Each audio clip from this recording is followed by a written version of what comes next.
Hello everyone. Minecraft version 26.3 is in development, and the snapshots right now seem to be creating a lot of hype. However, there's one feature that I think has been massively overlooked, so just take a look at this. Yeah, this minimap is completely in vanilla, and it's driven by a data pack and a resource pack, and it's all made possible thanks to the new posteffect command. So this is kind of crazy. There's a lot of possibilities here with this new command.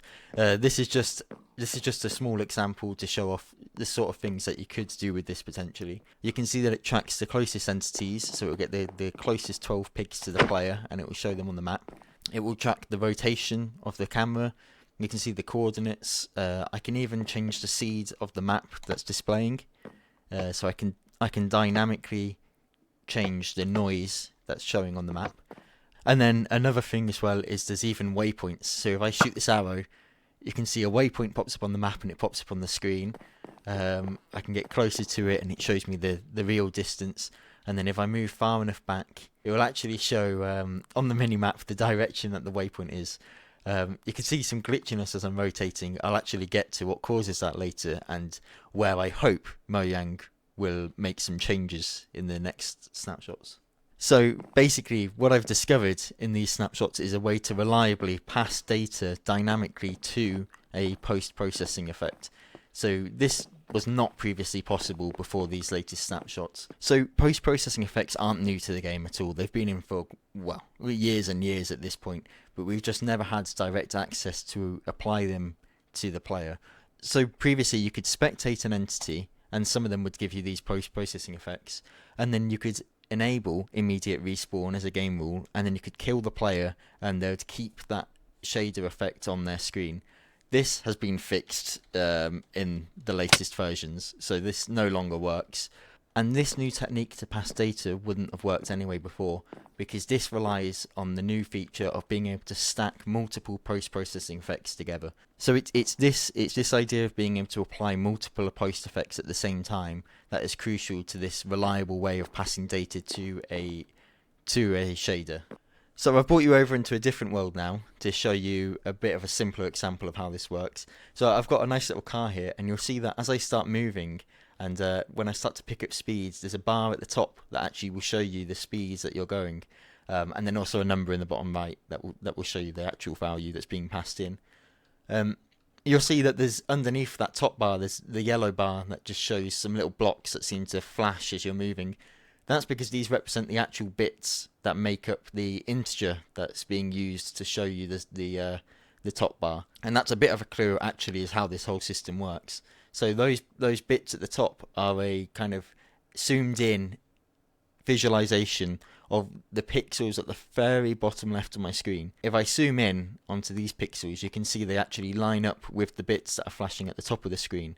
So there's actually 32 pixels down there that can light up and flash based on my speed, and that means that there's 32 post-processing effects that can be applied. So I actually just enable or disable each one of those pixels with a post-effect command, and that will write to the main buffer that then the final post-processing effect can access. So it's literally just there's 32 post-processing effects, each of which just writes one pixel to the bottom left of the screen in one of those positions, and then the final post-processing effect is applied after any of the ones that I want to enable, and that can look at the screen, it can look at those bottom left pixels, and then it can decode the value that I passed in. So if you're at all familiar with rendering and shader programming and everything, you will realise how terribly inefficient this is.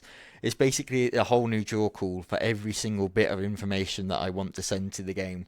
This is really unoptimized, and for the worst case scenario, it will actually be 32 draw calls just to pass one integer to the shader. So I'm back with the minimap shader now, and this has to be done a little bit more efficiently because there's just a whole lot more data being passed to it. So instead of having 1 bit per pixel, I can actually store 4 bits per pixel, and then instead of having 1 post effect for each pixel, that means I need to have 16 post effects per pixel.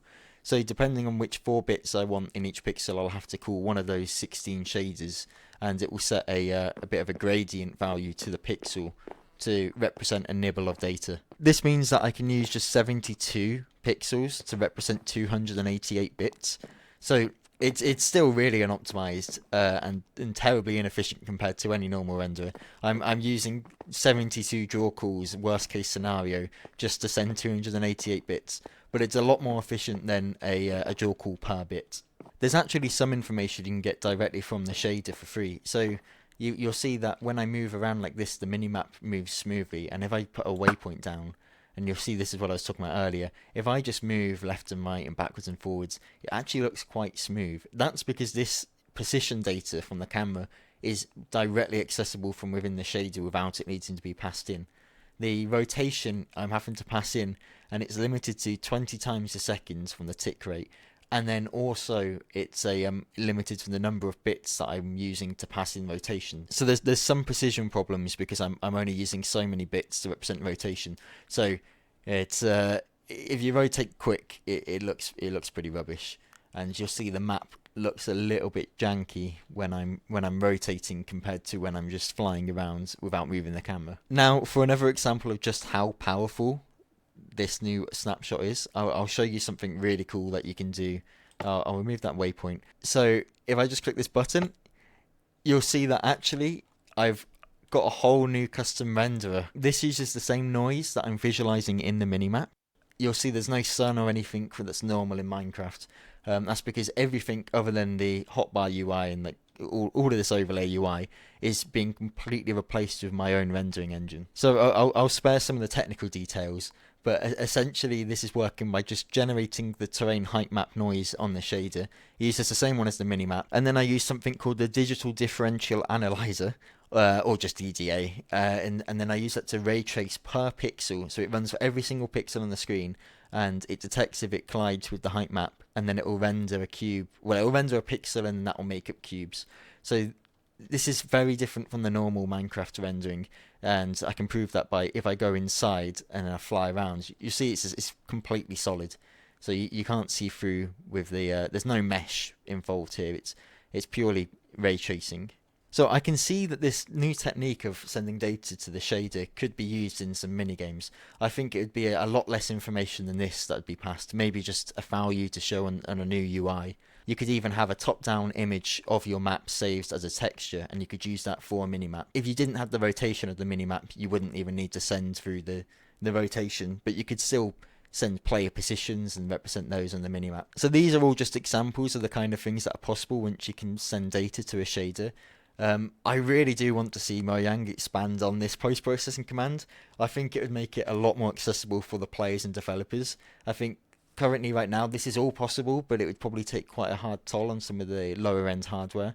And I think it would be really nice for developers if they just let us directly send data to the shaders, either with a uniform command, or even just, this would be really cool if they let us send SSBOs. So they've got the data storage. If we could use SSBOs to send data over, then we could send a lot of data and it would be a lot more efficient. This might even open up the possibility of being able to have a real-time minimap rendering top-down from the world, and it would update with edits. I would be really happy if they allowed us to just directly send data to the shaders. I can understand why they might be skeptical to do this, especially after I've just shown off that you could in theory make a whole new renderer.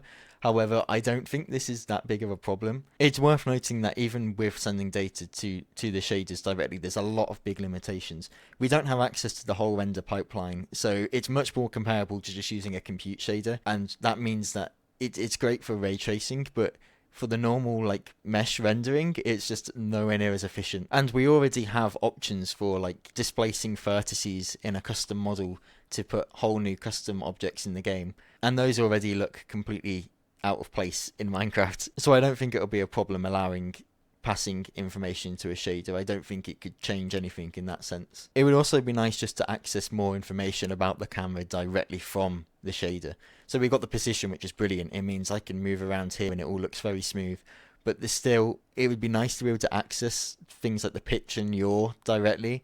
And it would be nice if we could get the FOV as well of the camera. It would mean that we could have in-world effects created with shaders that just work much nicer and wouldn't be stuck to 20 times a second. I am hopeful because Mojang do seem to be working a lot on the rendering side of the game at the minute. I think partly to do with the vibrant visuals, and they also seem to be making more and more of the game data driven. So I do hope that they do take this approach of allowing us to use shaders more and pass data into them. Thank you all for watching. I would really like it if you could just consider subscribing. I know this is my first video, but I do plan on sharing a lot more of my work. I am also a game developer. I don't just play Minecraft, and I've got a current project that I think is really exciting, and I do plan on sharing some information about it soon. So I'm sure I'll have more Minecraft stuff as well if you want more of that. But I'd really appreciate it if you consider subscribing and liking. Thank you all. I'll see you next time.